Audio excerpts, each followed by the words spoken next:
रमजान का बाबरकत महीना था।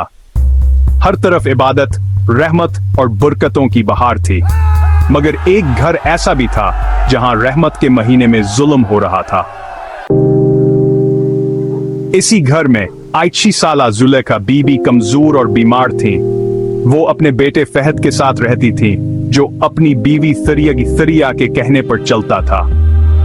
फहद तो अपनी मां से मोहब्बत करता था, मगर सरिया को अपनी सास का वजूद खटकता था। पहले रोजे की सहरी थी।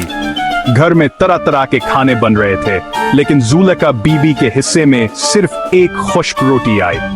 वो हैरान हुई, मगर कुछ ना बोले। अम्मा, आपके लिए यही काफी है। ज्यादा खाएंगी तो हजम नहीं होगा, सरिया ने तंजिया लहजे में कहा।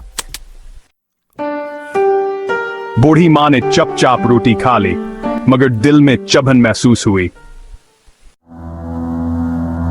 अफ्तार के वक्त फहद और सरिया ने मजे से खजूरें, फ्रूट, चाट, पकोड़े और तरह तरह की नेमतें खाईं। मगर जुलेखा बीबी को सिर्फ एक खजूर और पानी दे दिया गया। उनकी आंखें नम हो गईं, मगर वो कुछ ना बोलें। हर रोज ऐसा ही होता। कभी उनका खाना कम कर दिया जाता, कभी उन्हें वक्त पर खाने को न मिलता। रमजान इबादत का महीना था, मगर सरिया के दिल में रहमत न थी।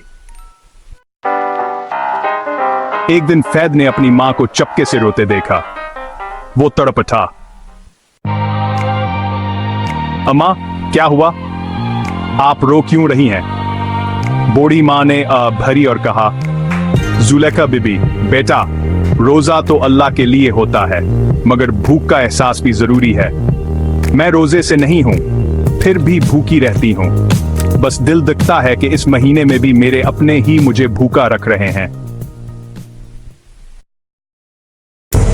फहद का दिल कांप गया।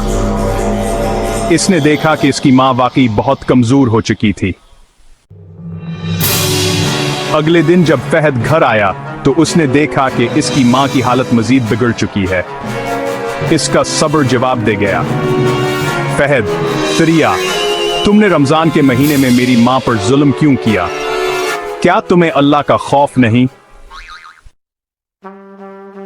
सरिया चुप थी, उसके पास कोई जवाब न था। फहद ने इसी वक्त फैसला किया कि वो अपनी मां को खुद संभालेगा और आइंदा कभी उन्हें तकलीफ नहीं होने देगा।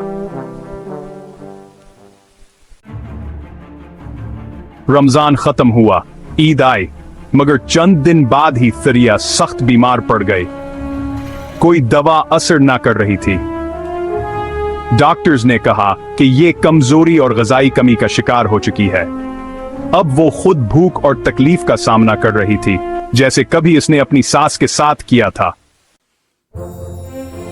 जुलेखा बीबी ने उसके सर पर हाथ रखा और कहा, बेटी, मैंने तुम्हें माफ किया, मगर अल्लाह की लाठी बेआवाज है।